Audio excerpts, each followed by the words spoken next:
Madam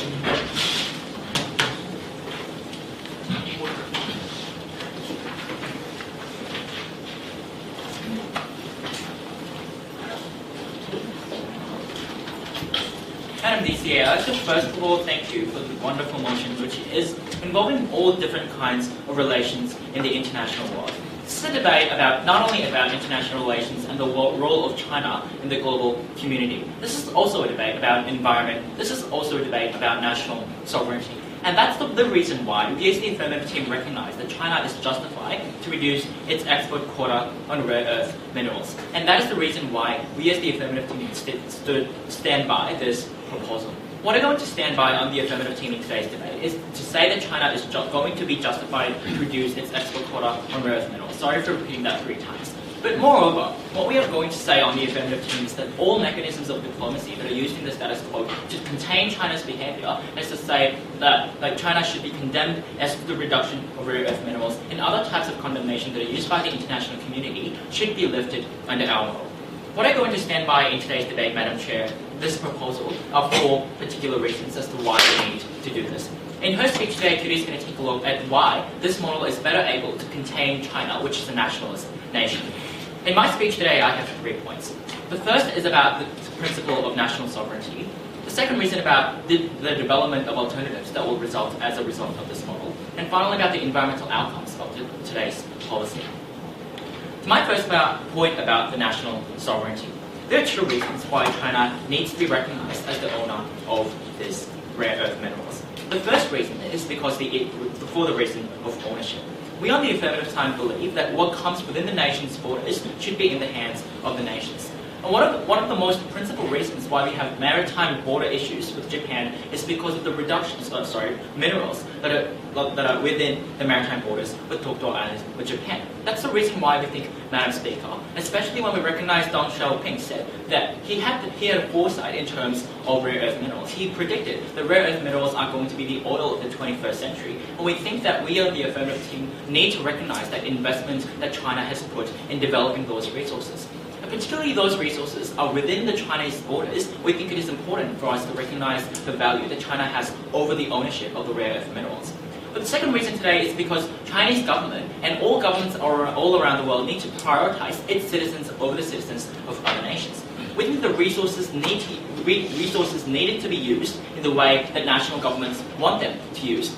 Especially when we think about the rare earth minerals, we think that it is so imperative for the further development of China. We think it is important for China to decide the distribution of rare earth minerals on standards of national politics, on standards of national conditions. We have seen this in the example of Vladimir Putin's ban on wheat exports, Madam Speaker. When there was a surge in wheat prices all around the world, Vladimir Putin took the action of reducing wheat exports all around the world. This is the reason why, Madam Chair, we need to prioritize the government's needs and prioritize the citizens' needs in order for the government to recognize as national sovereignty and to say that China is the sole owner and China needs to be recognized as the owner of national sovereignty in terms of Chinese relations. My second point about the development of alternatives. We think on the affirmative team that it is important for us to recognize that China is one of the most major sources of rare earth minerals. But this has resulted in an imbalance of rights and an imbalance of distribution of those rare earth minerals. We think that the reduction of quantity that China is proposing in today's debate will lead to more incentives for other nations to participate in the rare earth mineral industry. There are 3 reasons for this. The first reason fundamentally is that the other nations which need rare earth minerals are going to go for other sources of rare earth minerals. We've seen the example of Australia and California, which started producing again, and this has resulted in the reduction of China's control of the market by 15%. But moreover, what we see is that a firm in Estonia, Silnet, has said that they are going to go for other sources, and it has gained other consumers which want rare earth minerals. And this is particularly important because those companies have incentive to continue their businesses and continue to operate and produce and profit from their businesses. Because they have incentives, they are going to put forward and going to pressure other organizations and companies which can have the accessibility to rare earth minerals, which we think is fundamentally important. The second reason today is the second reason why we think we get development of alternatives is because we think that other materials that are alternative to rare earth minerals are going to be produced under the affirmatives model.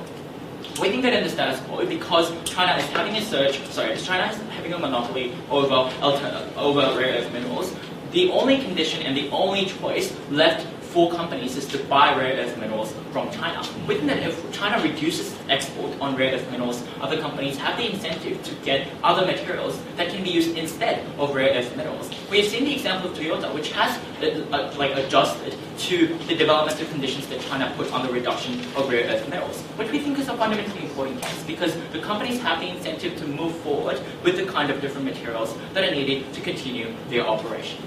The final reason today, Madam Chair, we think that development of alternatives is going to occur is because other companies are going to enter into the market. This is different from our first point because other sources are being found in the status quo and those sources were found before. But this argument is particularly important because the companies are going to enter into the market which has been monopolized by China. This is important, Madam Chair, because it's going to promote long-term changes that have been not being seen in the case of rare earth minerals. And that's the reason why we think on this side of the House, the development of alternatives is a fundamentally important argument, because we need to develop further with other types of institutions and other types of materials that are needed for the development of electronics. My final point about environment. We think on the affirmative team, it is important to recognize that China has good resources, but those resources have been, in order to gain rare earth minerals, just a moment, sir, have been very detrimental to the environment of China. Yes? We recognize China's national sovereignty, but ownership does not lead to justification. There is a reason we do something when fair trade and fair competition is violated. What do you say to that? China has recently said that China's regulations on rare earth minerals are actually in accordance with WTO rules. But more importantly, it didn't actually substantively say why the sovereignty needs to be intervened in this case, and to say that the international community needs to take over that sovereignty of priority and the sovereignty of ownership. So, onto the point of environment. I just told you that the technology that is used in order to gain rare earth minerals has been very, very detrimental. We have seen the extraction processes in each location differs, and they share a need for highly toxic chemicals. There have been fears about poisoned water and poisoned miners. We think it is important to recognize that China have been already having environmental policies in which they have not been able to take care of their environment in the first place. That's the reason why China needs to take care of the environment, and to say that the international community should not intervene because China is actually going to take care of the environment as the international community wanted. The second reason as to why environment is going to be preserved is because the international community is putting double standards on China. The international community has been saying that China is not fitting with the regulations that they put on climate changes, and not following with the regulations that it put on weather conditions and other types of environmentally friendly policies. What this policy does is to recognize China's rights to take care of its own environment and to reduce exports, considering its own nature and considering its own environment. And that's the reason why we think it's an important point in today's debate, because China is one of the most polluting nations all around the world. If we reduce export quotas on rare earth minerals, we reduce the environmental pollution that occurs from them. So what have I proven to you on the affirmative team in today's debate? I've proven to you firstly that because of the ownership of priority, that national sovereignty needs to be recognized within the borders of China.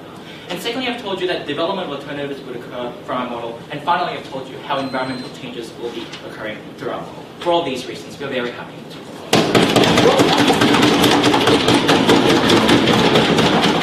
Speakers go for 8 minutes and 15 seconds.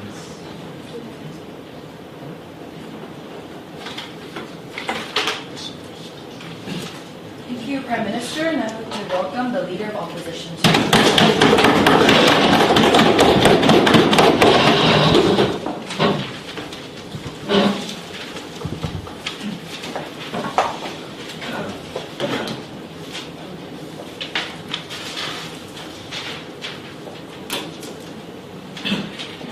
It was found in my land, so basically I could do whatever I want with it without any regard to any other nations that I might be impacting. That's what Team Opposition has just come up here and argued. But we say this is not fair trade, ladies and gentlemen, because China is explicitly going against WTO guidelines that prevent against unfair competition between nations. And we don't see that China is justified to reduce its export quotas on rare earth materials.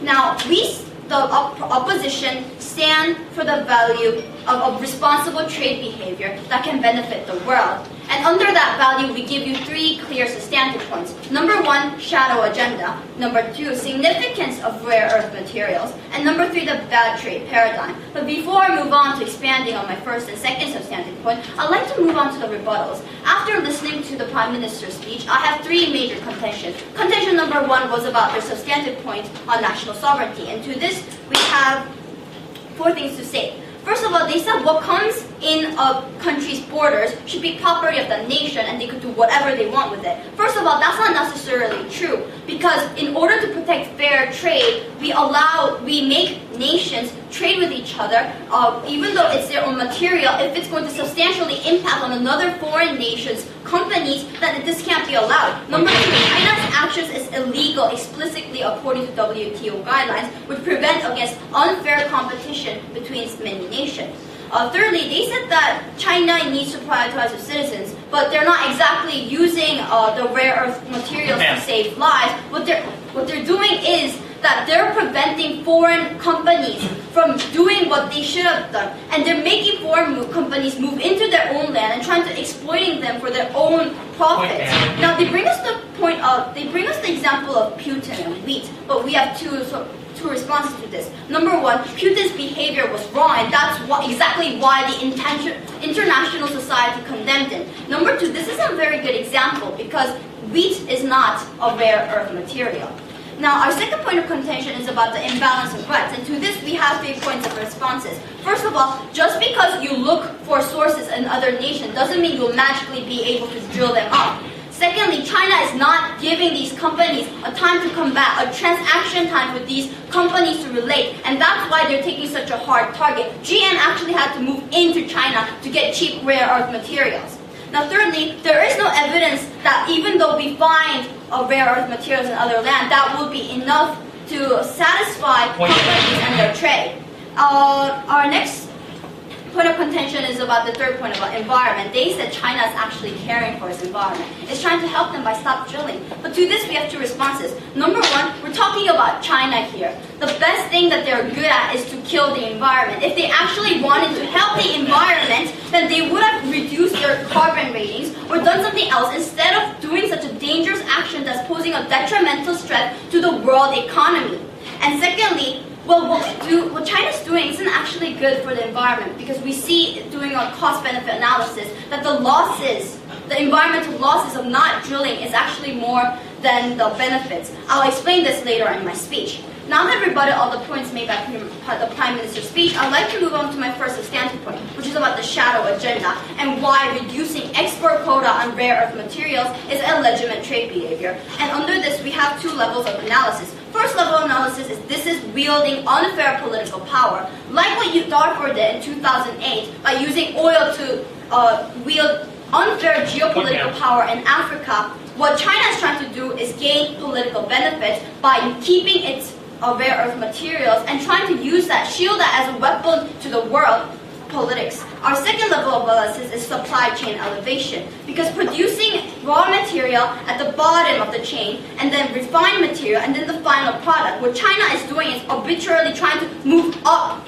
the ladder of supply by reducing its export quotas. Now, where do these materials actually go to? Well, they stay only in China because they're artificially moving up the supply chain and inhibiting foreign competition, and that's where the real problem comes in. Because considering that 97% of rare materials are produced in China, this is monopolizing it against WTO rules, and this is unfair trade behavior between other nations. We give you the example of GM that actually had to move their headquarters into China to create hybrid cars. Otherwise, they couldn't afford to buy the rare earth materials because China, which was essential to making hybrid cars, because the prices of rare earth materials are increased due to the decreased supply that China is putting because of its export quotas.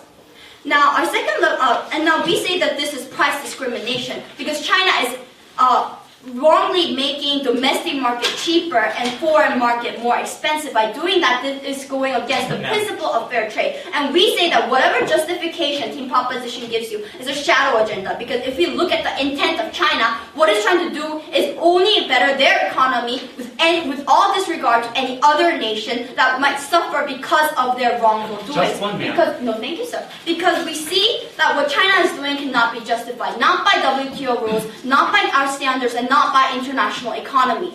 Our second substantive point is about the significance of rare earth and how what China is doing is irresponsible trade behavior. And again, we offer you two-level analysis. Our first point of analysis is about the economic. We told you before, China produces 97% of world's rare earth materials. Now, they're not offering a transitional period for the world economy to adjust to their sudden decrease of rare earth materials. Now, China is quickly decreasing its export products by a significant amount. They're giving us no room for nations or companies to search for new sources of rare earth materials, and this is economically damaging to the many companies that are still having to use rare earth materials. Now, we give you the example of BlackBerry cell phones and tablets, Toyota Prius, GM hybrid cars. They're something that all need rare earth materials. Now, they've been severely damaged by China's irresponsible trade behavior. Now, the Prime Minister in his rebuttal mentioned that Toyota is looking for new sources, but we see that this is simply not enough, because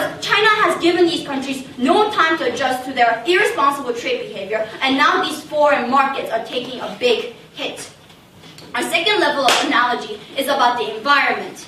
Now, although they said that what China is doing is actually environmentally beneficial for all, we see that this is simply not true, because the losses of reducing rare earth material quota actually outweighs the benefits. Because rare earth materials are essential to the development of environmental technology, such as solar cells and sulfur monoxide filters. China, through the production of rare earth materials, there has been says that there is a lot of pollution made, thus they should stop. But this is not true, because what they're doing by arbitrarily decreasing the amount of quota that it has on rare earth materials is preventing their country and preventing other countries in investing in more environmentally friendly mechanisms to produce other cars. Because with China withholding such resources, there are too many problems that are too simply detrimental and that can never be justified. And these are the reasons why opposition takes this case. Thank you. Thank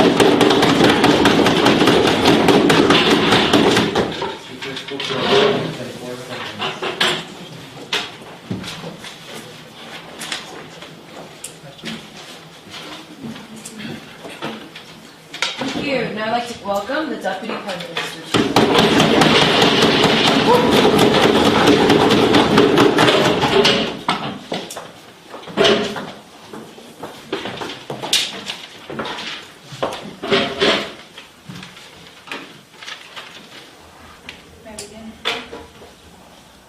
Madam Chair, the problem with opposition side today is that they are biased. They have negative images about China. They have negative sentiments about China. They believe that China loves to pollute. They believe that China is crazy about development. We know for sure that after Beijing Olympics, China has made some kind of negative sentiments in the international society. But that is exactly why we need to move on from that state to actually accepting China as a member of international society that cares about environment, that cares about equal distribution and equal development. So under that line, I, as the second speaker from the government side today, is going to be doing mainly two things: refuting to the opposition's argument and strengthening our case. So let's straightly move on to the rebuttals.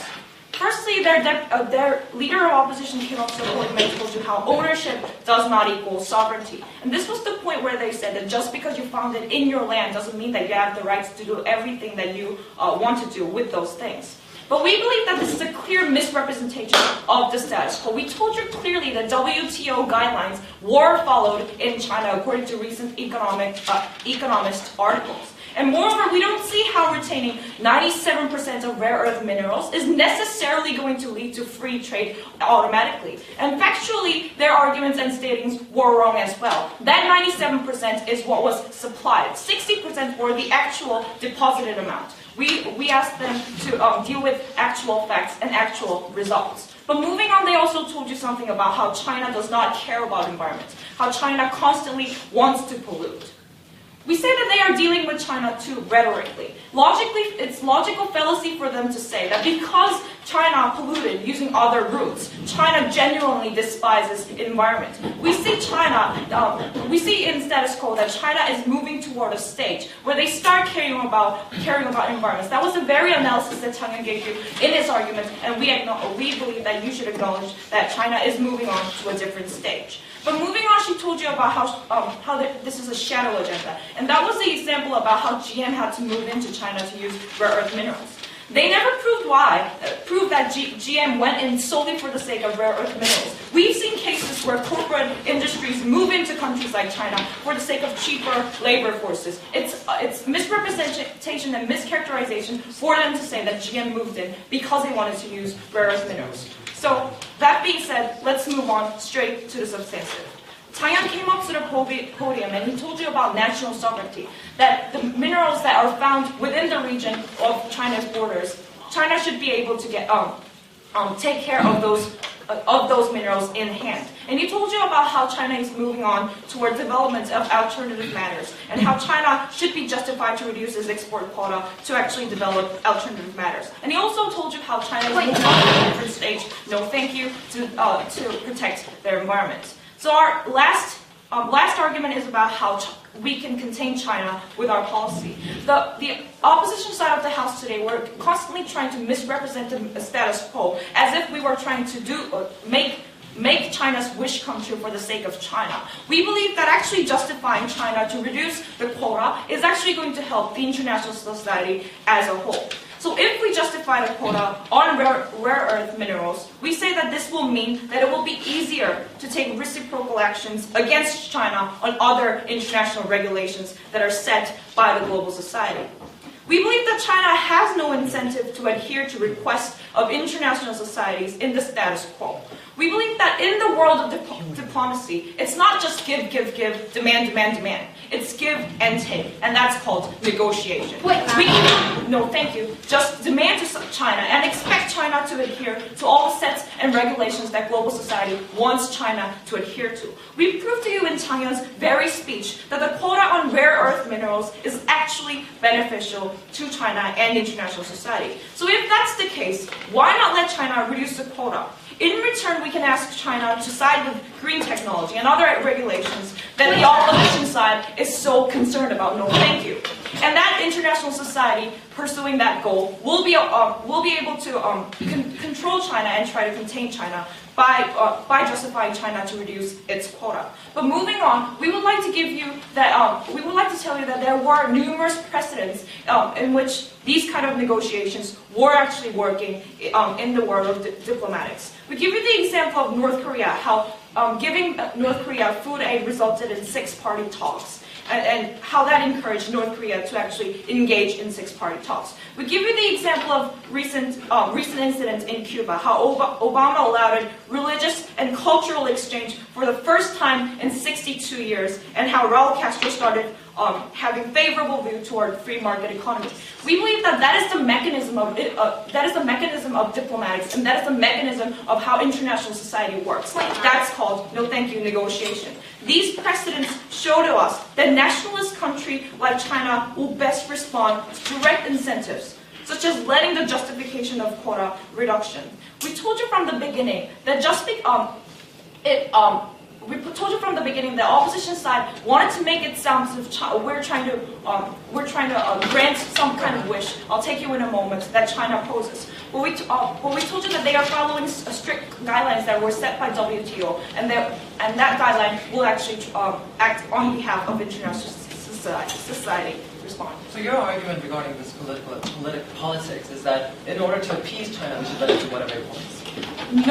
No, ladies and gentlemen. We are not trying to please China. We're not trying to appease China. We're not trying to grant something that is not going to be beneficial for the international society just because we want political aims, political goals in those China regions. We say that the reason we're trying to negotiate is because those negotiations will not have detrimental harm to the international society. We told you from the beginning that environmental harms as they pose were not going to happen. We told you from the beginning that they were founding their rare earth minerals under strict WTO guidelines. That is exactly why we're trying to let that be justified, let that reduction be justified, because we can achieve political goals and because we are not going to harm international society and international benefit with listening to China. So as odd as it sounds, for the first time in the history, China wants something. And as unusual as it sounds, this time the global society can actually benefit from what China wants from that request. So the reduction is justified because we protect national sovereignty, we protect environment, we protect alternatives, we protect international benefits. The motion stands.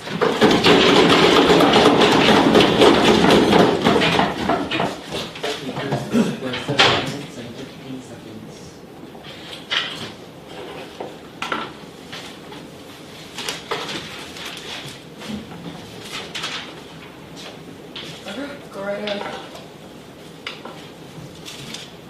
So as the Deputy Leader of Opposition, I'll be mainly doing three things in my speech. First, I'll rebut the case brought up by People Opposition in the case today. We substantiate the case of opposition. And thirdly, bring you our third argument on the bad trade paradigm. So first things first, let's talk directly about their case. Because their first case was about the principle of national sovereignty. But before that, I'd like to set something clear. If you want something to be justified, you need to provide a clear standard on what is justified or not. We say that was very lacking in this debate, and that there wasn't really what was the clear standard there. It was very ambiguous. Is it what WTO guidelines, and was it about national sovereignty or Chinese law, or Chinese benefit? We think we want that cleared up. But before that, even if we just go by any of these random arguments that they provided, we have many rebuttals. First, WTO guideline. We already provided you analysis of about the supply chain elevation. I'll talk about more later, and exactly proving why it goes against WTO guidelines. Secondly, I'd like to talk about how national sovereignty, because we absolutely disagree that national sovereignty is an absolute right. Because we find many exceptions. Just because Iran finds uranium in its country and starts enriching it, and posing international threats to other countries, it doesn't mean that it has the right to whatever it wants. There are certain steps that China has to follow through, because it's not just a country living it by its own. It has other international relations, and other countries are massively impacted by the choice that it makes. We say that's just simply false. And secondly, about Putin example doesn't stand at all, because Putin was also condemned. And secondly, wheat is inherently different from rare earth minerals. It's something that's abundant, and we say that that doesn't apply in today's debate in any way. Secondly, talk about how there are other alternatives, that they can explore other sources. We don't think that stands either, because China, as they mentioned themselves, is the main supplier of it. And adding onto the fact that they didn't provide any transition time, it's not about just time, because there's no guarantee in the world that they will actually find enough materials that will actually help the betterment of our society in terms of economy and in terms of environment. I'll expand on that later on too. And then about this environment, right? Environment. They're going for the environment.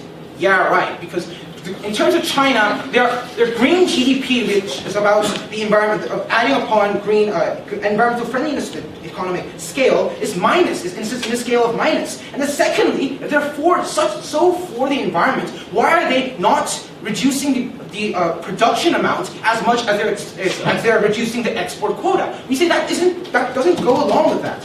And then their third argument on diplomacy. We have three things to say about this. First, diplomatic stances and diplomatic results are totally different from the economy. And because this political thing doesn't really have to do, well, how can we feed our people? How can these industries survive? We say that's simply irrelevant. Secondly, we talk about how it's impractical. They're trying to control China. Yeah, right, because that never worked in the history. No serious sanction, no serious environmental policy, no sanction, no threat by the United States of America has seriously worked to control China. And third, even if it has momentarily worked, China has breached it. Because even in the case of North Korea, it might have come out in 6 party talks for once, but after that, it's not abiding the rules because that kind of incentive doesn't last that long. We say that's simply false again. No, sir. No, ma'am. Sorry. So now let's talk about our case, because first I'd like to clarify is that it's against WTO guidelines. How? Because WTO guidelines strictly go against over-manipulating its resources to gain an unfair advantage against international competitors. Because WTO is against with fair international trade, right? But what China is doing is not substantially reducing its production, but just the export. Meaning its domestic, the companies that buying in its domestic market are still gaining advantage on on these rare earth minerals. Therefore, it's climbing up the supply chain, not just as a producer of rare earth minerals, but refiners, producers of final products. And that's an unfair advantage that is against WTO guidelines, ladies and gentlemen. And second point of significance, rare earth minerals. Because we talked about how this is very significant and reducing the export quota and reducing significant amount, substantial amount is going to be harmful. First in terms of economy. And this impacts various industries. We talked about BlackBerry, we talked about Toyota Price, we talked about this kind of deliberately sabotages these kind of industries and therefore causes massive detriment. Secondly, we talked about the environment, because unlike what they're saying, the environment is at peril. And what we're trying to do is develop environmentally friendly technologies. For that to happen, we need to have certain rare earth minerals. We talked about solar cells, we talked about sulfur monoxide filters. And we think this is a common goal for mankind, and China is going against it. Yes, sir. Does the United States need more environmental technology, or China needs more alternative technology to develop sustainably? We say that, of course, because the environmental technology has never itself countered the economic development that these people are going itself. Because that's because we have a common goal. That's because why Toyota is trying to Toyota is trying to build environmentally friendly cars and hybrid cars. We say that the goal of countering that kind of environmental harm has never been fully accomplished, and therefore this inhibits that in a global scale. Now let's talk about the third argument, about bad trade paradigm.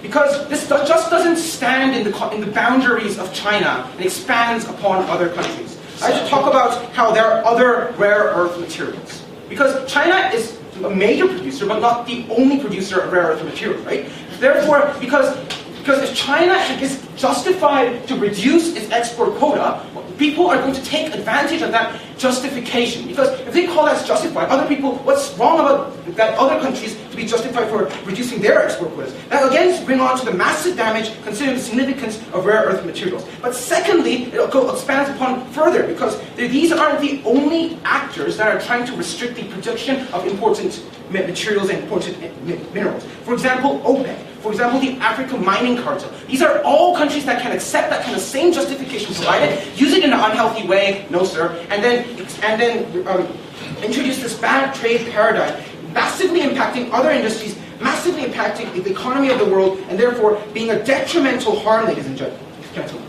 The last level of analysis is that this leads to even further resource wars. Because when an important resource is manipulated, and when an important resource is restricted its production gains some kind of restriction, it leads to massive detriments. I'd like to talk about the example of the Middle East. The water of Euphrates and Tigris impacts Iraq, Syria, Southeast Turkey, and Lebanon. That means that its restriction and the controlling of these important resources and the origin of that impacts many countries into the extent of leading to international conflict, into the extent of leading to war, and we say this concept of resource war can also be applied when this kind of bad trade paradigm of justifying China's export quotas will take place. So all in all, what we did in our speech is provided that the justification standard wasn't enough, and they didn't really have a clear standard. But even if, assuming but not conceding that there was a standard, all of the arguments that we provided doesn't stand in their own context, doesn't stand in itself. Therefore, we say that China is never justified to reduce its export quota. The damages and the harms to the international society is so great. And because China is not just a country, not just a random country in the end of the world, it's in the center, and it's going and it's trying hard to be more important in terms of the international community. It has to take responsibilities to do that. And that's exactly what we're demanding for China to do. Thank you very much.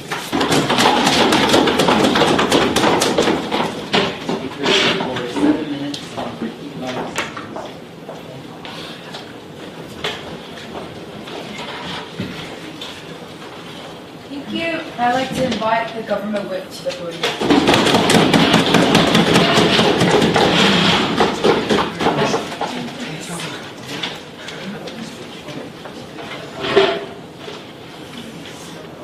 contrary to their names, rare earth minerals aren't really rare. They're found in vast deposits all over the world. And the problem that we see in the status quo is that China has utilized environmentally unfriendly ways in which other nations cannot compete and churned out these minerals in vast amounts to the point that it has had a monopoly over the status quo.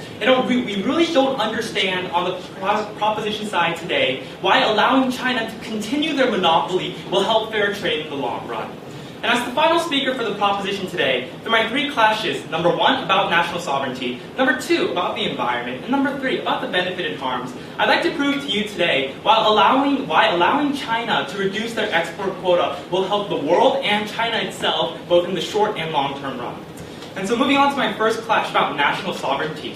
Now the first issue that I'd like to address under this clash has to do with the opposition's constant claims that we're destroying international balance. We've heard great analysis from them, bam, bam, bam, but we don't really think that that's what's happening on the status quo today. We see and we've heard confirmed this from reports on from Chinese government, such as Xiaopo or Zhang Yu, that what China is doing right now is that it is starting, systematic decreases in terms of its export quota. And what it's doing is that it's finding the more environmentally unfriendly factories, it's shutting them down, and it's only making sure that its more environmentally friendly and more efficient factories continue to produce rare earth metals, thus decreasing their production and decreasing their export quota. China isn't taking out the rug beneath all the countries in the world. It's simply starting a systematic decrease.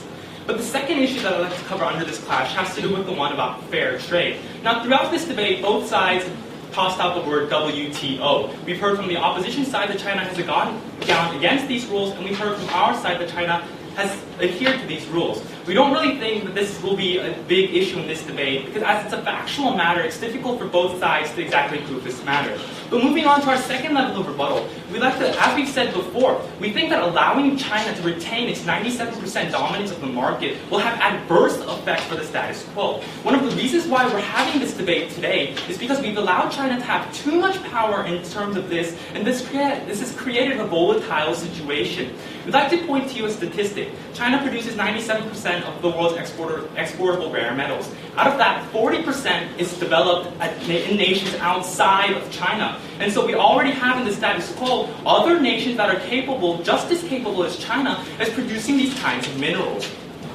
And that's why this first clash about national sovereignty has been taken by the proposition today. Because number one, we've proven to you that China actually isn't doing devastating things to the status quo. That's simply doing it in a systematic manner. And number two, we've shown you about how it doesn't go against fair trade rules, since the status quo is not like the one that the opposition has described to us today.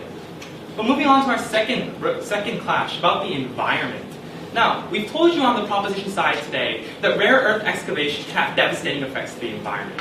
And all we've heard from the opposition is that it's China. China's bad. And while these catchy lines of rhetoric might appeal to our emotions, we don't really believe that that really constitutes why China cannot take steps to help its environment. As we've explained before, what China is doing right now is it's systematically shutting down its more environmentally unfriendly factories, and when it reduces its production in that kind of manner and reduces its export amounts, then what happens is that it's more environmentally friendly.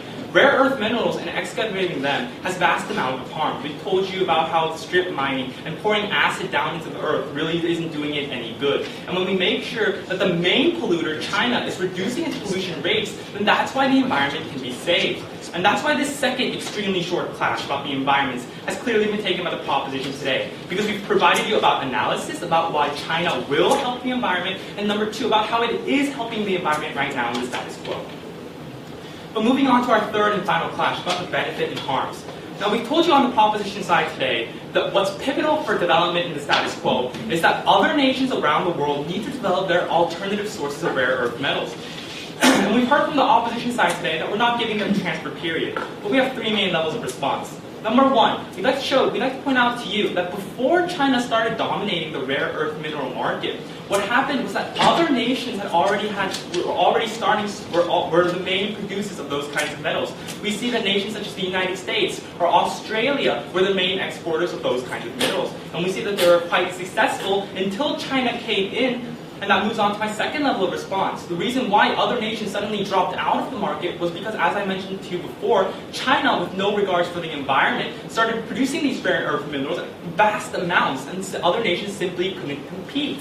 That's the issue why we don't have other nations. But for our third and final level of response, we'd like to tell you that when China starts decreasing its export quotas, then other companies in the status quo can start competing more. And since we already have established rare earth factories all over the world, such as in Australia, such as in California, and in a variety of other places, such as Canada, we see that other companies can come in, start developing these rare earth minerals, and then we can achieve a market in which all these different kinds of nations now have exportable fractions of rare earth minerals, and we don't have a market in which China is completely dominating it. And that's why it's so important to make sure that other companies have the ability to compete in the status quo. But the second issue that I'd like to address under this clash about benefit and harms has to do with the one about controlling China. Now, what we've heard from the opposition side on this issue today is that we can't pose sanctions upon China, but we have three levels of response for this too. Number one, we'd like to say that what we're doing right now is completely different from sanctions. When you impose sanctions upon a nation, then you're fundamentally cutting off their economic abilities and such, and the nation takes it as a negative reaction. However, what we're doing right now is that we're seemingly allowing China to do what they want, and then while they're doing what they want to do, we can request other things from them, and that's what we say. And that moves on to my second level of rebuttal. When we allow China to do what it wants to do, and we've already told you multiple times throughout this debate about how reducing export quotas, no thank you sir, will have beneficial effects for the status quo, then we can get other things from them. And for example, we've already had presidents such as in North Korea. North Korea, as a representative rogue state, has never really followed the rules that South Korea or other nations have set for them. However, during the periods of the Sunshine Policy, when we gave North Korea non-important items such as food aid and such as humanitarian aid, what happened was that we were able to take North Korea into bilateral talks, into six-party talks, and control the violence that occurred with them. And that's what will happen with China. Yes, sir? Under your logic, China is in and out of itself thinks it's justified to reduce its quotas. Then what incentive, what reason does it have to listen to the international community? Well, first of all, because we're allowing China to do what they want to do, what China perceives it to be making it into a more advantageous position, that's why we can get more out of them. As we explained to you before, in North Korea, they want food aid, we give them food aid, and we say give something back, and we get something back. It's simple principles that we're implementing in the status quo today. And that's why this third clash about the benefit and harms has also been taken by the proposition. Because number one, we've shown you about how this will facilitate a status quo in which we can develop alternate sources of rare earth metals and ultimately have a market in which there is no monopoly. And so what have I done for you today as the final speaker for the proposition?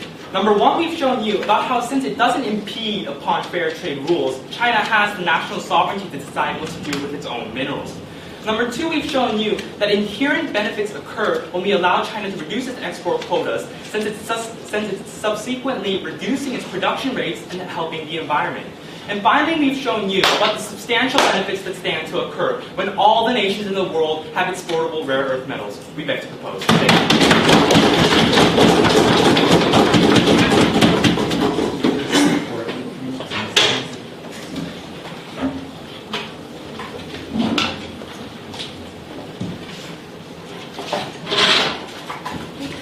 I'd like to welcome the opposition.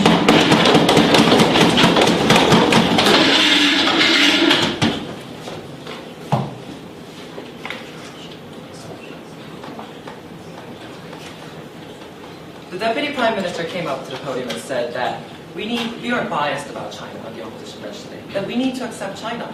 Well, we actually do accept China, the international community does. What we don't accept is China's actions. Because although they judge us of being biased, and their main reasoning here is that why just pick on China when there are other people who do so? Well, because China started reducing its export quotas first. And because if we just let this by, then we're encouraging bad trade behavior. That other nations who have monopolies over their own resources would follow. That we'd have rare oil, that we'd have other problems in other sources. And that is why, which is an argument that they've completely dropped on their side, the third argument of our opposition case, that because we do not want to make bad precedents, we're trying to stop them from doing so.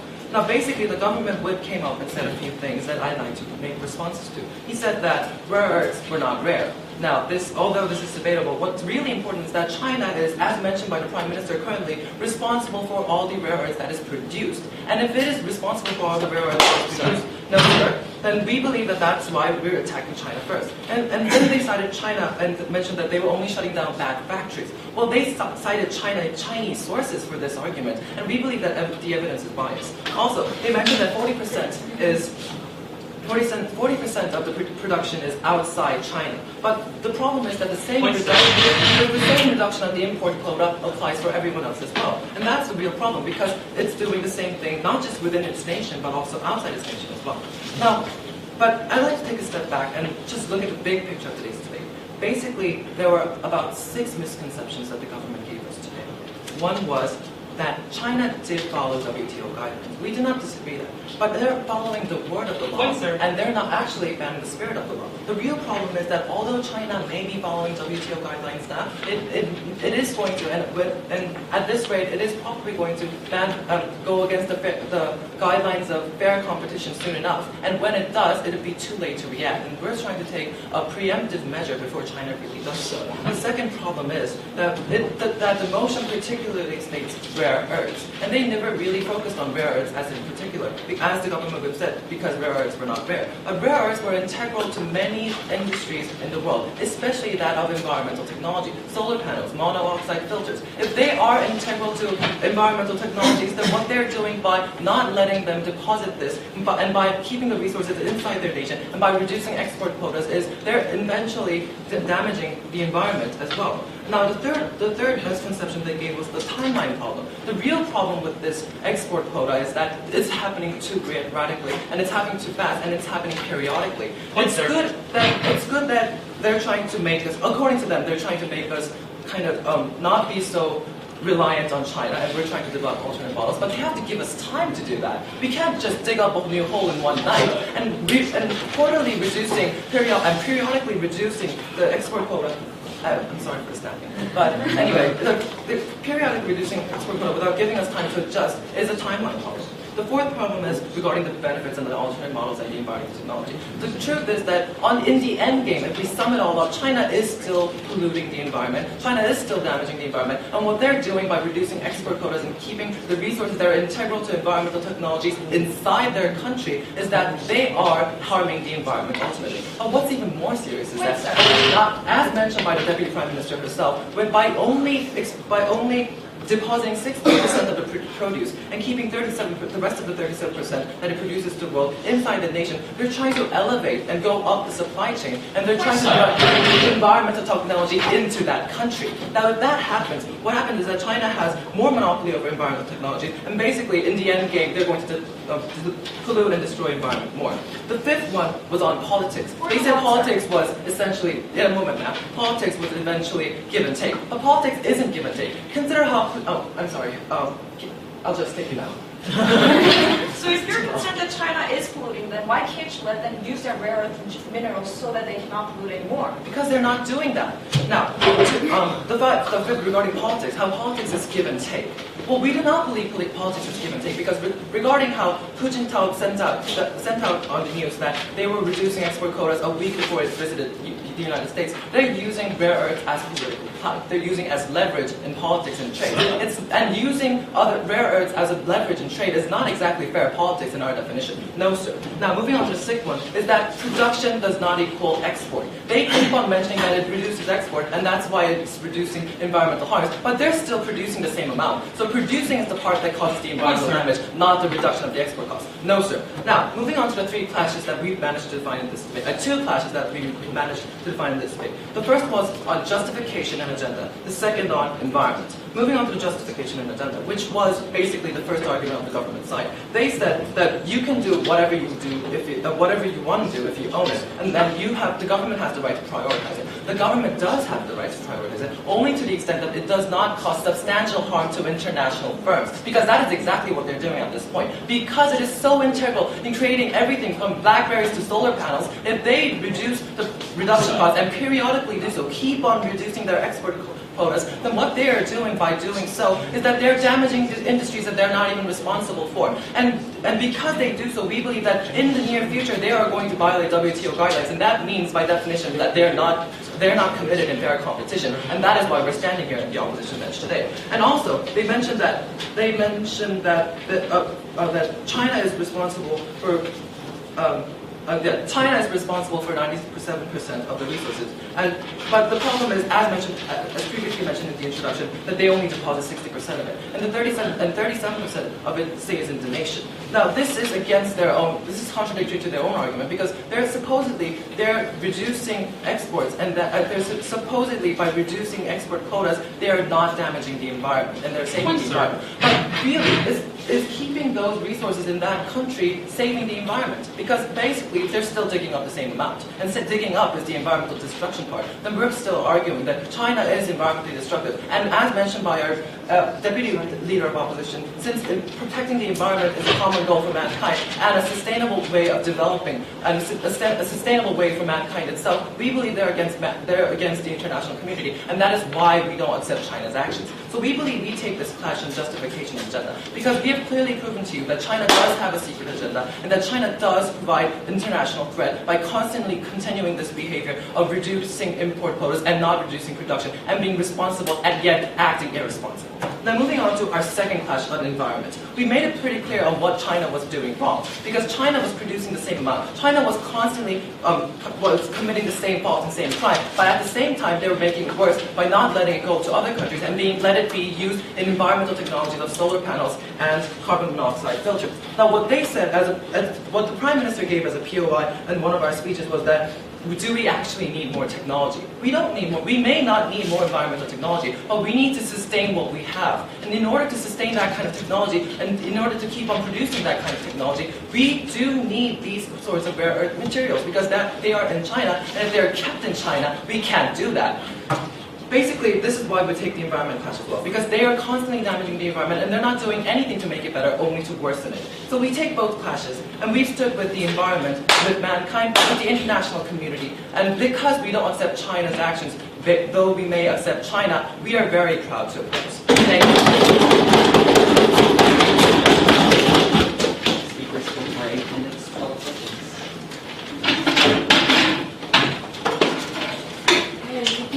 That concludes the President's speech. Now I'd like to welcome the opposition reply.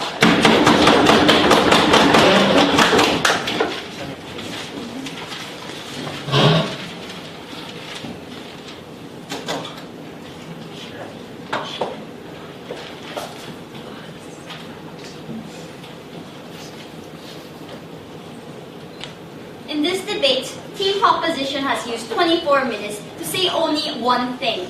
My land, my property, my decision, mine, mine, mine. Well, to this we have 3 questions to ask. Number 1, is one-sided, unfair trade behavior not only condemned by the world, but are explicitly illegal according to WTO guidelines? And number 2, is China's monopolistic behavior of artificially moving up the supply chain while inhibiting foreign market considered unfair behavior? And number 3, so should we not justify China's action of reducing export quotas? And Team Opposition is proud to say yes to all 3 questions. And as the opposition replied, I'll be summarizing the premise and principle of this debate. Firstly, to talk about premise, well, Team Proposition seems to be a team full of fundamental assumptions. Their arguments weren't only naive, but ignorant. Their whip comes up and cites Chinese experts. Well, of course Chinese experts are going to scramble around trying to find a justification for their nation's faulty actions. And we say that we're not the ones who are biased. They are, because they're only taking China into account here, while we're taking account of the world as a whole. Now, they assume that other countries have the magical ability to make rare earth materials pop up in front of them in a snap of a finger. Well, they said there are 40% of sources in other countries as well. We say that statistic is true, but can these countries magically produce that 40% when China has been supplier of 97% for the last decades of years? The answer is no, ladies and gentlemen, and that is why their industry took such a hard hit, and that is why this is against fair competition. And their whip also said rare material isn't actually rare. Well, rare earth material by definition, ladies and gentlemen, is the 17 elements in the periodic table that is rare. So we say this is untrue. And even if it was true, China is a major supplier of that, and we cannot abide by their actions. Also, they seem to be confused about WTO guidelines. They assume that just because China follows one of the rules, they must be following all the rules. That's not true, because if you abide by 99% of the rules, then violate one, you're still breaching the rules of conduct. And the rule that China broke was probably one of the most important guidelines in the WTO, which is the ones that violates habitually and explicitly moving up the supply chain and making the foreign markets more expensive than your market and habitually stopping them from production. And we say this is unfair competition. To talk about principle, well, Team Proposition came up here and tried to value two things: national sovereignty and the environment. First, about national sovereignty, their whip said that because China doesn't invade trade rules, they're justified to do what they want with rare earth materials.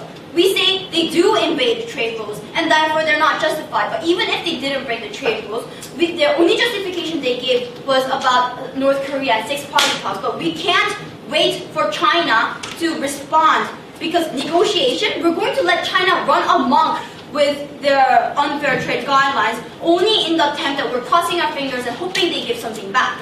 Secondly, they tried to value the environment, but that doesn't stand. They use fancy words like systematically shutting down factories. Well, to this we have four reputations. Number one, they're only citing the extreme cases because that's not true in the majority. And number two, the only harmful thing about rare earth material is the production, and China is not decreasing that. Thirdly, if they really cared about the environment, they would be shutting down the coal generators and more environmental unfriendly things they're doing. And fourthly, the environmental losses of solar cells and of things that we've mentioned before, like monoxide filters, which they never responded to, outweighs the benefits. Now, Team Opposition, on the other hand, didn't value China's childish tantrums and shadowy justifications for making foreign markets crash and burn. We valued, and I explicitly emphasized in my Leader of Opposition speech, we value responsible behavior, responsible trade behavior that help the world. While China's action of shadowy agendas and the significance of rare earth and bad trade paradigm that we've mentioned in all three of our speakers does not stand, and therefore Team Opposition clearly takes this to be a home thing.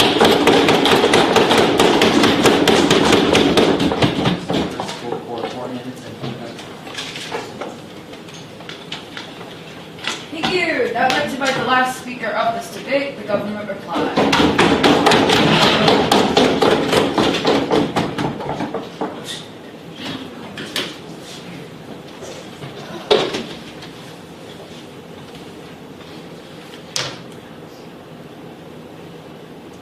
Madam Chair, ladies and gentlemen, as I told you in the very beginning of my speech, this debate happens in the context of China and the international relationship China placed within that international community. Is it through the affirmative teams model of providing international relationship which promotes amicable relationship between China and international society, which protects the environment and which, most importantly, protects the principle of national sovereignty? Or is it through the negative teams model, which is supposedly a shadow agenda, which conceded that China is not following WTO guidelines, but most importantly, that China is not an important nation that should be continually isolated from the world? I want to ask 3 points in my speech today. First, is national sovereignty important in this motion? Secondly, what role does rare earth mineral play in the status quo? And finally, what are the benefits and harms of today's motion? To that first point about national sovereignty, we told you 2 clear reasons in my speech why national sovereignty needs to be recognized in China and in other cases as well. The first of those was that ownership is important when you're given in a particular border and when the minerals were found in those borders. And we pointed to examples why Tokyo and Korea's relationships have been so, Japan and Korea's relationship over Tokyo has been so hostile. We told you that those kinds of calculations within those borders need to be made when you're considering ownership. The second reason we pointed us to is that in terms of priority, citizens of those nations in which those minerals are produced need to be prioritized. The analysis that we heard from these guys as against these 2 fundamental factors was that if you harm other nations and if you harm other people, that principle should just go away. That was a really simplistic analysis that was never really developed by the negative team in today's debate. One of the principal justifications they had going against national sovereignty is that it's going against supply chain alleviation. Like, China is in the supply chain, at the high top of the supply chain to begin with, because of the natural deposition that we see in today's debate. And that was the very material that I gave to you in my speech that was never responded to by the negative team. But more importantly, we think it is important to recognize China's sovereignty in spite of other national sovereignty issues that we have in the status quo, because China has been actually reducing its export, but not just export, but also within the domestic level as well. One of the most fundamental clashes in this question has to do with unfair trade that these guys want to stand by. Firstly, these guys just asserted that China is going against WTO rules, but the opposition would have conceded that China is not going against WTO rules as well. But more importantly, we told you that there has been systematic decrease as opposed to the drastic measure that this side of the House proposed in today's debate. My second question about the role of rare earth mineral. These guys pointed to for two reasons why rare earth minerals are so important. The first is the economic structure of rare earth minerals, but the example was inappropriate, as my second speaker pointed out. But more importantly, these guys never responded to the fundamental claims that I made in my speech about how there are alternatives to those economic structures, how Toyota has been actually applying its technology, and how there has been a transfer period when given that this economic structure is so important. The second reason they wanted us to watch ironically about the environment, because they just said that China is just bad when it comes to trees. Well, we told you in the very beginning of my speech, and consistently from the second speaker and the next speaker, that China is actually moving forward to join the international community in its action to go and promote environmental factors. And they also never responded to my claims about alternatives, how there are other sources like Australia and California, and how there are other materials that are applicable when it comes to rare earth minerals, and how other people will enter into the market and that will create a long-term competition apart from the fact that it's status quo. Most importantly, however, they never respond to the fact that China is the one that needs most alternative technology in order to develop further, and China is the one that needs most the kind of developmental structures that are sustainable in the future. That was the claim that was never responded to by these teams. My final point about benefits. These guys said the paradigms of trade is going to be harmed. We haven't heard anything from these guys as to why, if China does it, all other countries in the world will follow that. What we pointed to is the containment of China's behavior, because China is a nationalist nation, and we recognize that fact. They haven't responded to this fundamental claims about Cuba and North Korea, and that's the reason why the affirmative won. What we believe on the affirmative team in this debate is that there is a tipping point, because we have seen too much negative image in China, and we have relied too much on that negative image. The international community needs to look forward and promote better relationship. That's the reason why affirmative won.